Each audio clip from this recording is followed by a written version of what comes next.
the CEO publicly fired his own wife from her own project. A week later, she became his new boss. At the peak of their success, when CEO Julian Vance stood on stage to launch the app that could save the family fortune, he did the unthinkable. He erased his wife's name, Clara Bennett, the woman who had written every single line of code for that product. Before hundreds of investors, he claimed all the credit. He thought he had won. But he had no idea that just 1 week later, the woman he had turned invisible would return and become his new boss. The story of that betrayal did not begin under the spotlight. It began 3 years earlier, in a small auditorium at an artificial intelligence symposium at Stanford. Among the big names and renowned professors, Clara Bennett was an almost unknown speaker. She had no wealthy background, no prestigious Ivy League degree to stand on. All she had was a brilliant mind and a presentation about a machine learning algorithm that could change the entire industry. Her presentation was so outstanding that it caught the attention of someone in the audience. That someone was Julian Vance, the only son of the Vance dynasty, a tech empire whose reputation had been built over decades. After her talk, Julian approached her. His smile had been polished through generations of privilege, and his charm came as naturally as breathing. He was different from the arrogant tech guys Clara usually encountered. He didn't ask about funding or business opportunities. He asked about the beauty in her lines of code, about the passion that drove her. For Clara, a woman who had spent her life hiding her vast fortune just to find genuine connection, Julian's fascination with her intellect felt like oxygen. For the first time, she felt truly seen, not as a bank account, but as herself. She fell in love, blindly and hopefully. The first time Julian brought Clara home to meet his family, she braced herself. She knew the Vances were powerful, but she was not prepared for the coldness of their Silicon Valley mansion, a place that looked more like a museum than a home, where every piece of furniture cost more than a house, but held no warmth at all. And she was certainly not prepared for Eleanor Vance. Dinner was served on a long mahogany table, so long they almost had to shout to be heard. Eleanor, Julian's mother, smiled at Clara, but the smile never reached her eyes. "So Clara," she began, her voice smooth as silk, "Julian tells me you're a programmer." "How fascinating. Which Ivy League school did you graduate from?" It was not curiosity. It was a test. Clara swallowed, sensing the trap in the words. "Ma'am, I studied at a public university. Most of what I know, I taught myself." Silence filled the table for a heavy second. Richard, Julian's father, cleared his throat. Eleanor smirked ever so slightly. "Ah, a self-made success story. Very admirable. Very American." The compliment sounded like an insult. In the Vance world, self-made was code for no pedigree. Not one of us. Julian sensed the tension. He squeezed Clara's hand under the table and said, "Mother, Clara is a genius. A school name doesn't define her." It was a defense, but a weak one. He was defending her talent, not her worth as an equal. To Eleanor, Clara was not a future daughter-in-law. She was a rare talent her son had stumbled upon, an asset to be exploited. Clara felt a chill run down her spine, but she brushed it off. She told herself it was just a generational gap, that Julian's love was strong enough to overcome everything. She chose to believe in him. Clara's choice to trust Julian was soon tested. That dinner had not been a one-time incident. It was merely the opening act of a long and painful play. The pattern repeated itself at social events, where the Vance family treated the world as their stage. At a charity gala, Julian's mother pulled him away to mingle with the important people, leaving Clara stranded among a sea of unfamiliar faces. She stood there in the designer gown Julian had bought her, feeling more like a decorative ornament, a display of his taste, than a true partner. She tried. She tried to join a conversation about AI language models, her field of expertise, with a group of CTOs. One of them, a longtime friend of the Vance family, looked at her condescendingly and said, "Oh, Julian didn't mention you were interested in such complicated things." His smirk reduced her to a child pretending to sit at the adults' table. That night, on the drive home, Julian once again took her hand and apologized. This time, his words sounded rehearsed. "I'm sorry, love. We just have to play this game for a while. Once we prove ourselves, they'll have no choice but to respect you." He said we, but Clara increasingly felt that it was only she who was fighting. And then, Julian would do something to pull her back in. He would arrange a surprise trip for just the two of them, somewhere quiet. It was on one such trip, a year after their first meeting, that he proposed. On a deserted beach in Malibu, under a blazing orange sunset, he knelt. He didn't talk about his family or about business. He spoke of how her mind had captivated him, of how she made him want to be a better man. And Clara, through tears and crashing waves, said yes. She chose to ignore all the warnings, because in that moment, it felt too real. But right after she agreed, perhaps even during the celebratory dinner, Julian made a second proposal. He held her hand tightly, his eyes alight with a passion she had never seen before. "My family company, Vance Capital, is in trouble," he admitted. "My father's old ways don't work anymore. But I have an idea, a project that could change everything." He spoke of Project Nightingale, a revolutionary application that would reshape how the world interacts with data. His words burned with fire. Then he looked deep into her eyes. "I can't do this alone, Clara. I need you, not as an employee, but as a partner, a co-creator. I want us to build something together, our legacy." It was an offer impossible to refuse, not for money, not for fame. Clara didn't need those, but our legacy, those words pierced her only weakness.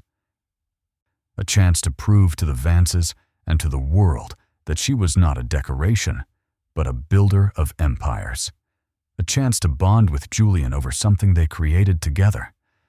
And so, Clara Bennett, a billionaire who could have bought the entire Napa Valley if she wished, agreed to step into the basement of Vance Capital. She said yes, not for the technology, but for love and the promise of a shared legacy. It was a decision that would cost her 2 years of her life and nearly everything she had. For the next 2 years, Clara lived and breathed Project Nightingale. She transformed a forgotten basement in the Vance Capital headquarters into her kingdom. There were no windows, only the artificial glow of monitors and the endless hum of servers.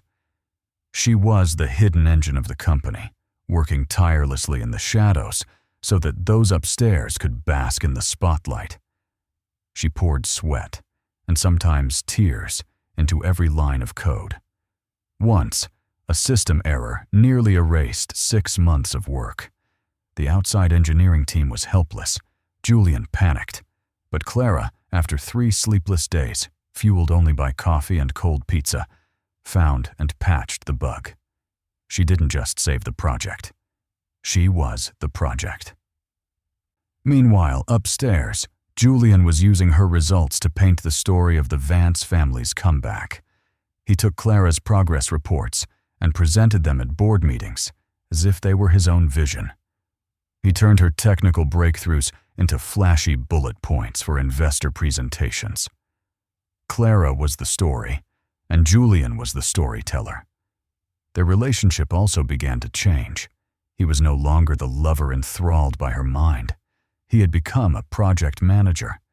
Romantic dinners were replaced by late-night meetings. Whispered words of love were replaced with questions about deadlines.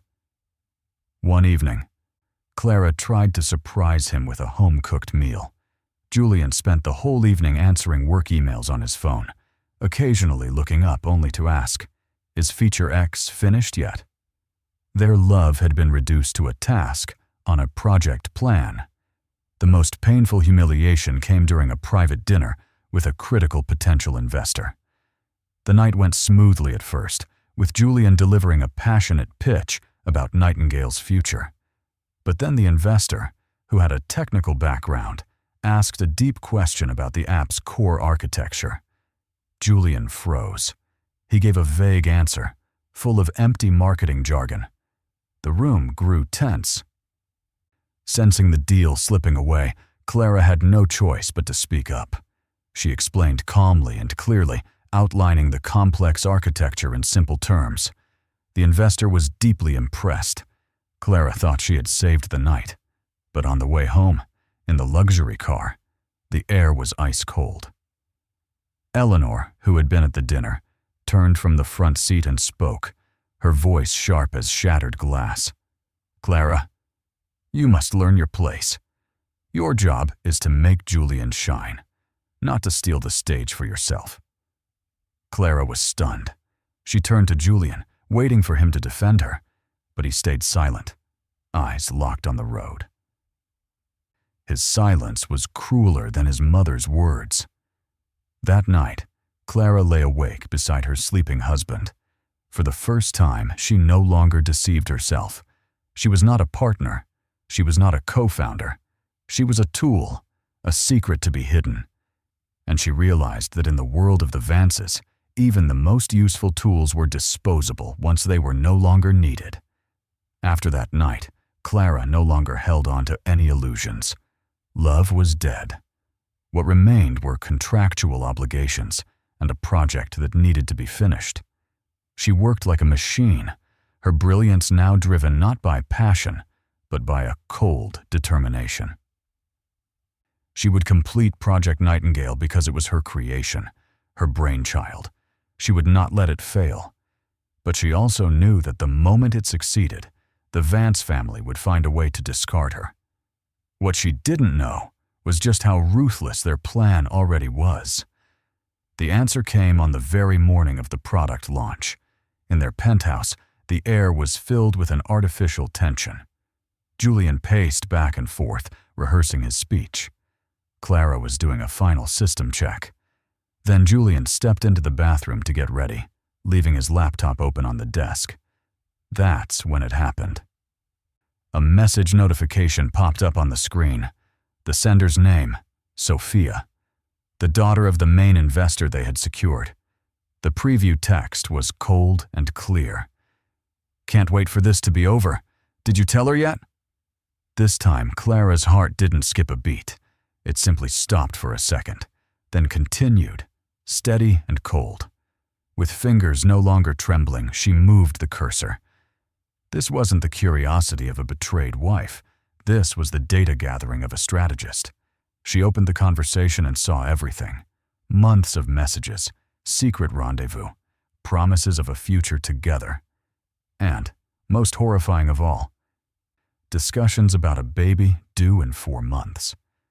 That discovery led her deeper into Julian's computer, into a cleverly named folder. Restructuring Plan.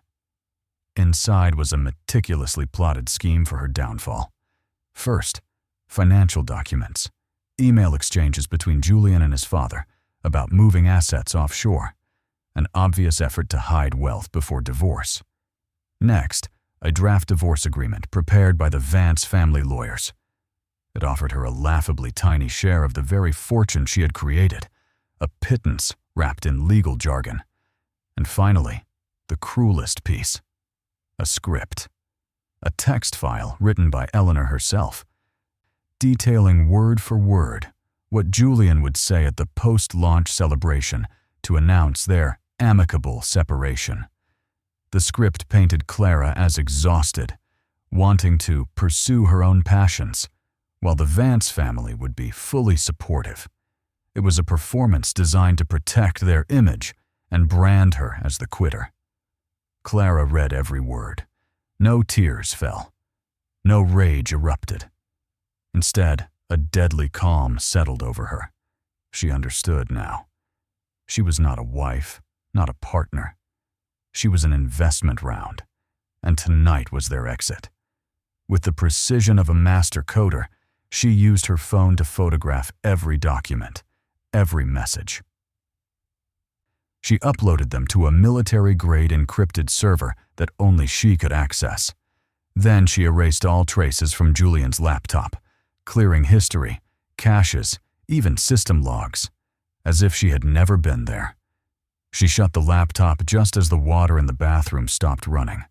When Julian emerged, towel around his waist, brimming with confidence for his big day, he saw Clara standing by the window, staring at the city skyline. "Everything okay, babe?" he asked. Clara turned, a gentle smile on her lips, but it never reached her eyes. "Perfectly fine," she said. "I was just thinking, today will be unforgettable." The car ride to Napa Valley was steeped in silence. Julian sat in the back seat, muttering his speech under his breath, too absorbed in the glory ahead to notice the deadly stillness beside him. Clara just stared out the window, watching the vineyards pass by. For Julian, this was his coronation day. For Clara, it was an execution. The grand hall was luxurious and packed. Silicon Valley's elite filled the room, a sea of expensive suits and calculating smiles. Clara sat in the front row, the seat of honor reserved for the CEO's wife. From there, she could see everything. She saw the satisfied smile of her mother-in-law, Eleanor, at the far end of the row. She caught the fleeting look of unease on Richard's face before it vanished. They were all accomplices, waiting for the final act of their play. Then Julian stepped onto the stage. He was a master performer. He spoke of innovation, of vision, of the future. He spoke of Project Nightingale as if he had conjured it from nothing. Clara listened, not as a wife, but as a judge. Finally, the moment arrived. On the giant screen behind Julian, the last slide appeared. The words, "The mind behind the vision," glowed in bold letters. And beneath them, only one name. One face, Julian Vance. Polite applause filled the room. Clara recognized the scene. She had already seen it in Julian's files. She noticed a few investors with technical backgrounds frowned slightly, but no one said a word. In their world, CEOs taking all the credit was routine.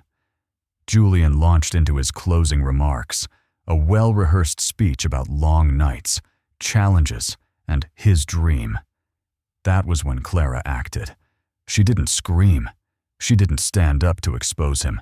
Her revenge would be far more elegant and far more brutal. Slowly, she reached into her designer handbag. Inside, among the trappings of a wealthy woman, was her phone. She unlocked it. On the screen was a simple, nameless app, with only one icon. It was her back door, the secret pathway into the very heart of Project Nightingale. Inside it was a single red button. It was the kill switch, a logic bomb she had embedded into the core architecture months earlier, a chain of destruction triggered by one touch. As Julian declared, "And this is the future," Clara pressed the button. On the massive screen behind him, Nightingale's sleek interface began to tremble. Then it shattered. Demo data collapsed into gibberish. Red error windows flashed one after another, faster than the eye could follow.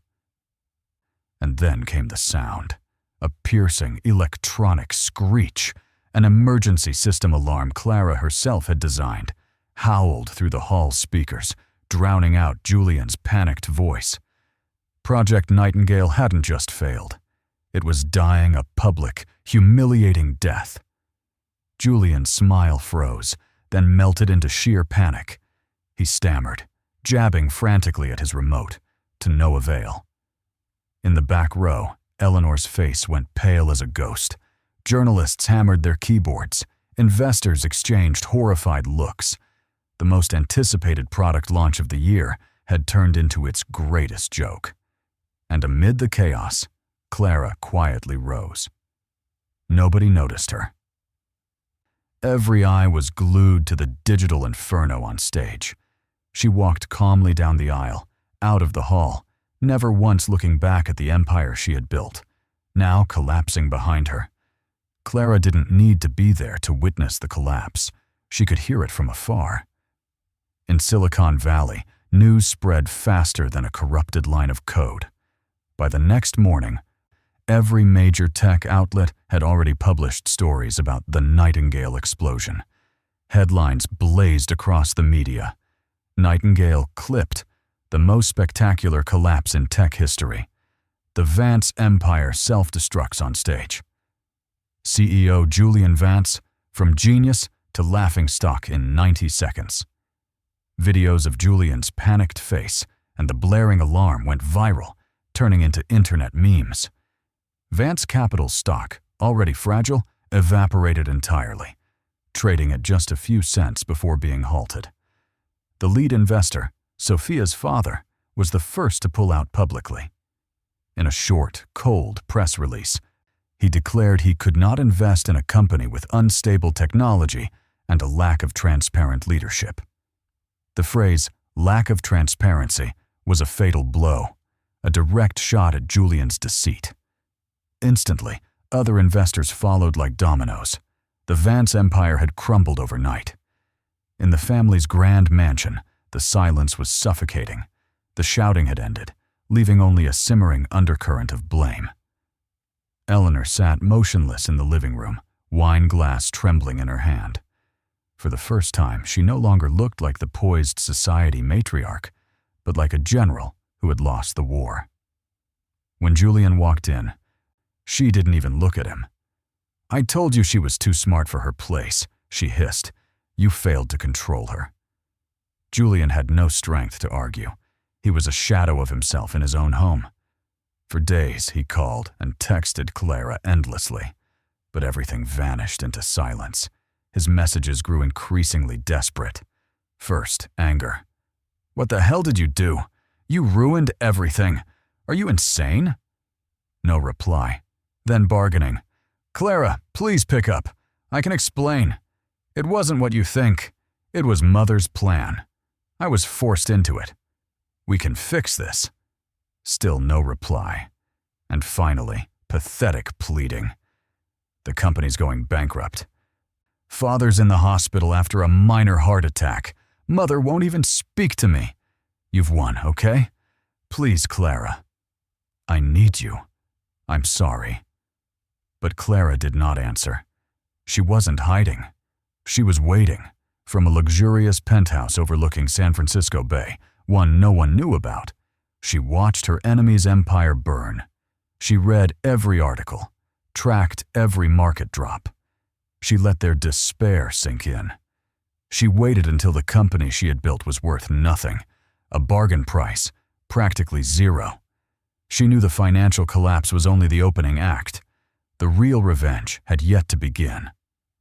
Exactly 1 week after the disastrous launch, when the Vances had hit rock bottom, preparing to file for bankruptcy and facing ultimate humiliation, an email arrived in their lawyer's inbox.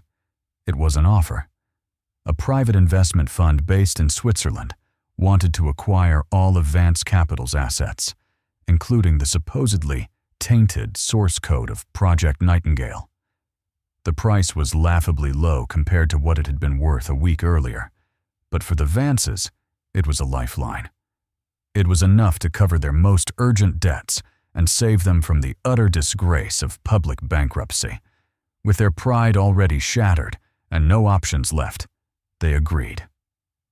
A meeting was scheduled for the next day at a neutral downtown law office to finalize the paperwork. Julian, Eleanor, and Richard Vance walked into the conference room, looking a decade older.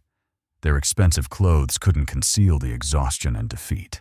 They sat down, ready to meet the representative of their mysterious savior, hoping only to end the ordeal quickly. The door opened, and the woman who walked in was Clara Bennett. She wore a power suit, her hair neatly tied back, and carried herself with a cold confidence they had never seen before. If silence could roar, the room would have thundered. The faces of the Vances shifted from disbelief to denial to absolute horror. Julian looked as though he had seen a ghost, the ghost of the woman he had tried to bury. Eleanor, for the first time in her life, lost her aristocratic composure. She stammered, You can't." "Oh, I absolutely can," Clara interrupted, her voice calm and icy. She walked straight to the head of the table, sat down, and placed her handbag on the gleaming wood. "Everything is perfectly legal. My fund made an offer. You accept it." Her lawyer, a sharp woman, slid a stack of documents across the table. "These are the final transfer papers. All they need are your signatures." Julian finally found his voice, a hoarse whisper. "Clara." "Why?" Clara looked directly at her husband, but not as a betrayed wife. She looked at him as a CEO assessing a failed asset. "You asked the wrong question, Julian. The real question is, why not?" She turned to Eleanor, who glared at her with pure hatred. "You wrote a script for my exit. I thought it only fair that I write your ending instead. Consider this your final scene." Then she turned back to Julian. "You wanted a legacy. Well, now you have one. You'll forever be remembered in Silicon Valley as the CEO who was bought out by the programmer he erased." There was nothing left to say. The brutal truth was simple. Backed into a corner with no choice, Richard, Eleanor, and Julian each picked up a pen. With every stroke of ink, they signed away their legacy, their name, and their future to the woman they had once dismissed. After the last signature, Clara slid the folder back to her lawyer. Then she opened her handbag, pulled out another document, and pushed it across the table to Julian. "I believe this one is yours as well." It was the divorce papers. "My terms," she said flatly. "Based on evidence of your affair, your illegitimate child, and your asset-hiding scheme, I think you'll find them far clearer than your proposal." It was the final blow. Clara Bennett rose and walked out of the room without a backward glance. She hadn't just reclaimed what was hers, she had taken everything they had, leaving behind a broken dynasty amid the ashes of the empire they had set on fire themselves. The fall of the Vance family did not only play out in the markets, it spread into every corner of the social world they had once dominated. For Julian Vance, he lost everything. Sophia and her father cut ties immediately after the scandal, for what they had wanted was power and status, two things Julian no longer had. He was blacklisted across Silicon Valley. No tech company or venture capital firm wanted anything to do with a CEO, infamous for stealing his wife's work and destroying his own company. From tech prince, Julian became a cautionary tale, a nobody surviving only on the remnants of the family fortune after debts were paid. For Eleanor Vance, the fall was even more painful. The society matriarch lost the one thing she valued most: reputation. She was removed from the boards of 3 prestigious charities. Invitations to high society galas never came again. The name Vance, once a golden ticket, became a stain. To cover their debts, the family was forced to sell their mansion, the last symbol of their lost power. Meanwhile, Clara Bennett did not just take revenge. She rebuilt brilliantly. She renamed the company Bennett Innovations. The first thing she did was rehire the most talented engineers who had worked on Project Nightingale, paying them fair salaries and giving them the recognition they had never received under the Vances. 6 months later, Nightingale officially launched. It worked flawlessly and became a global success. Clara Bennett appeared on the covers of Forbes and Wired, not as a mysterious billionaire, but as a visionary tech leader. She finalized her divorce swiftly, finding peace in her work and freedom. She needed no dynasty, no husband to create a legacy. She was the legacy. Clara's story is a powerful reminder that our value is not defined by those who try to erase us. Sometimes the greatest strength does not lie in shouting to be heard, but in staying silent, planning carefully, and waiting for the right moment to rewrite our own ending. We would love to hear your thoughts. In your opinion, what is the sweetest revenge? Achieving your own brilliant success, or watching those who wronged you pay the price? Share your views in the comments below. And if you enjoy stories of resilience, of people pushed to the brink who rise stronger than ever, make sure to hit subscribe and turn on notifications. We release new stories every day, and you won't want to miss a single one. Thank you for listening.